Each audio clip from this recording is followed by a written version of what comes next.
जबलपुर में लूट की सीसीटीवी तस्वीरें सामने आई हैं। शराब की दुकान में कुछ लुटेरों ने धारदार हथियार से 1.5 लाख रुपए की लूट को अंजाम दिया। लूट की वारदात को अंजाम देने के बाद सभी फरार हो गए। लूटपाट का यह पूरा मामला सीसीटीवी में कैद हो गया। सीसीटीवी कैमरे में दिख रहा है कि लुटेरों ने लूट करने से पहले पास की दुकान में खड़े होकर शराब पी और फिर लूट की वारदात को अंजाम दिया गया।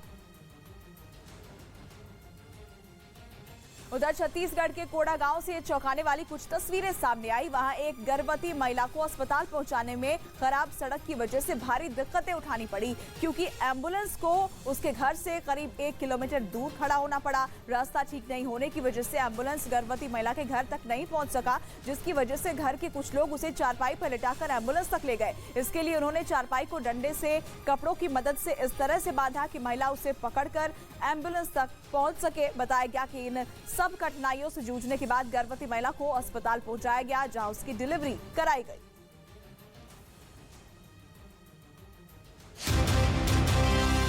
चैनल जो है आपके भरोसे पर उतरने में नंबर 1 सच की राह पर चलने में, आपके लिए लड़ने में नंबर 1 आपकी आवाज बनने में, जिसके पास है एंकर की टीम नंबर 1, जो है राजनीति के खेल से लेकर खेल की कवरेज में नंबर 1। आज तक को पछाड़ अब है देश का नंबर 1 न्यूज चैनल। तो देखते रहिए न्यूज़ 18 इंडिया। मंत्री के एक बयान का हवाला दिया। मतलब यह कि ऑस्ट्रेलिया, अमेरिका और ब्रिटेन की तिकड़ी पहले ही शी जिनपिंग को चित करने के लिए तैयारियों में जुटी थी और अब इसमें उन्हें न्यूजीलैंड का भी साथ मिल जाएगा। असल में चीन इंडो पैसिफिक रीजन में लगातार अपने पैर पसार रहा है। वो ताइवान की वजह से पहले ही अमेरिका से दुश्मनी मोल ले चुका है। उसे ताइवान भी चाहिए और इंडो पैसिफिक रीजन में बादशाहत भी, जिसके लिए वो कुछ भी करने को तैयार है। ऐसे में अमेरिका ने भी कमर कस ली और पिछले साल सितंबर में चीन से निपटने के लिए उसने ऑस्ट्रेलिया और यूके के साथ मिलकर ऑकस संधि की थी, जिसके तहत ब्रिटेन और अमेरिका ने ऑस्ट्रेलिया को कम से कम 8 परमाणु पनडुब्बियां देने का वादा किया था, जिस पर चीन पहले ही बौखलाया हुआ था। और अब न्यूजीलैंड के भी इस समझौते में शामिल होने की खबर ने उसकी टेंशन बढ़ा दी,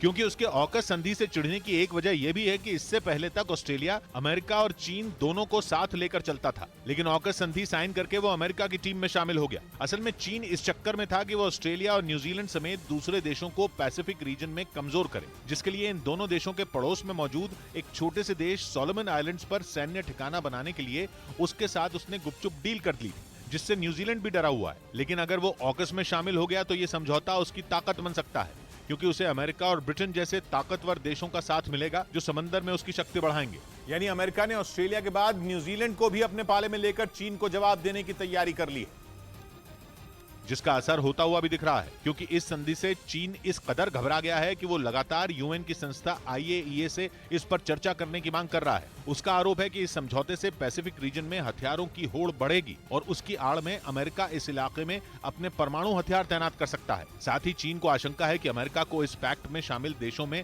अपना मिलिट्री इंफ्रास्ट्रक्चर तैयार करने का मौका मिल जाएगा, और होता भी कुछ ऐसा ही दिख रहा है, क्योंकि इस संधि के होने के बाद अमेरिका ऑस्ट्रेलिया के साथ मिलकर बेहद ताकतवर हाइपरसोनिक मिसाइल बनाने का ऐलान कर चुका है।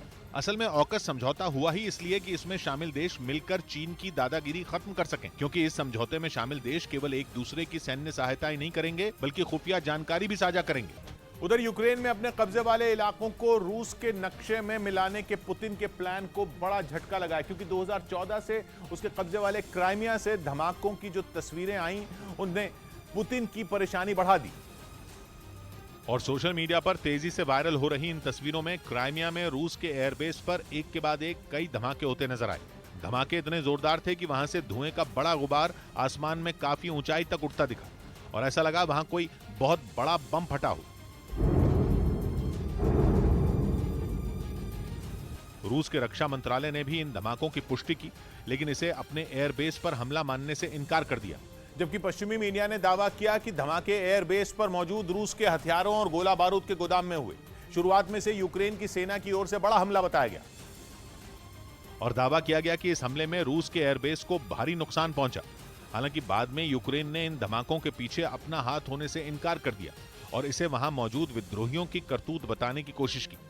असल में रूस ने 2014 में क्राइमिया पर कब्जा किया था और दावा है कि इस साल फरवरी में उसने यूक्रेन पर हमला शुरू करते वक्त वहां मौजूद अपने इस एयरबेस को लॉन्च पैड के तौर पर इस्तेमाल किया था।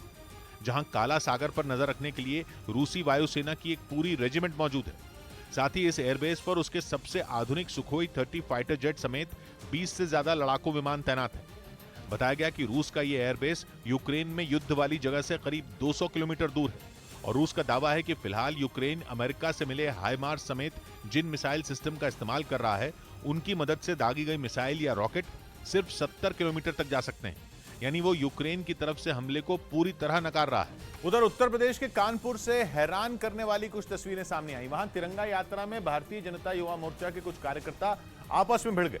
बताया गया गाड़ी की पार्किंग के मुद्दे पर विवाद शुरू हुआ, जो इतना बढ़ गया कि भारतीय जनता युवा मोर्चा के कार्यकर्ताओं के बीच मारपीट शुरू हो गई, जिनके बीच बचाव में तिरंगा यात्रा में शामिल कुछ दूसरे लोग कूद पड़े। एक तरफ से कुछ कार्यकर्ताओं को शांत कराया गया तो दूसरी तरफ कुछ और कार्यकर्ताओं ने एक दूसरे पर लात घूंसे चलाने शुरू कर दिए। वहां देखते ही देखते हालात इस कदर बेकाबू हो गए कि भारतीय जनता युवा मोर्चा के कार्यकर्ताओं ने बाल खींचकर भी एक दूसरे पर अपना गुस्सा उतारा। हालांकि वहां मौजूद बीजेपी नेताओं के दखल के बाद बवाल को शांत कराया गया, जिसके बाद तिरंगा यात्रा फिर शुरू की गई। बताया गया कि राज्य के डिप्टी सीएम ब्रिजेश पाठक को इस कार्यक्रम में पहुंचना था, जिससे पहले कार्यकर्ताओं को शांत करा लिया गया। मध्य प्रदेश में भारी बारिश का कहर जारी है। बीते 24 घंटों में जबलपुर, शहडोल, उज्जैन, नर्मदापुरम समेत राज्य के कई जिलों में ऐसी बारिश हुई कि वहां बाढ़ जैसे हालात बन गए।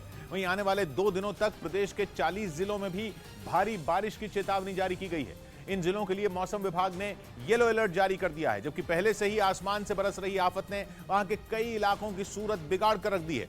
लोगों का घरों में रहना भी मुश्किल हो चुका है, जिसकी कुछ तस्वीरें इंदौर से भी सामने आई।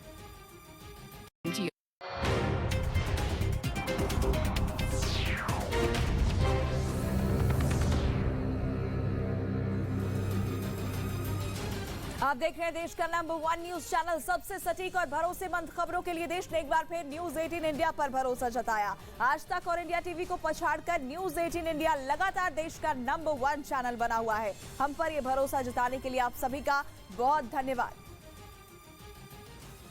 इस बीच पाकिस्तान में इमरान खान के करीबी और उनकी पार्टी पीटीआई के नेता शहबाज गिल को देशद्रोह के आरोप में गिरफ्तार कर लिया गया। शहबाज ने 2 रोज पहले एक टीवी कार्यक्रम के दौरान पाकिस्तान के सेना प्रमुख बाजवा के खिलाफ जमकर भड़ास निकाली थी और सैनिकों से उनका आदेश नहीं मानने की बात की थी, जिसके बाद शहबाज गिल को गिरफ्तार कर लिया गया। गिरफ्तारी के बाद पाकिस्तान पुलिस के जवानों से घिरे शहबाज गिल ने दावा किया कि उन्होंने देश या सेना के खिलाफ कोई बयान नहीं दिया।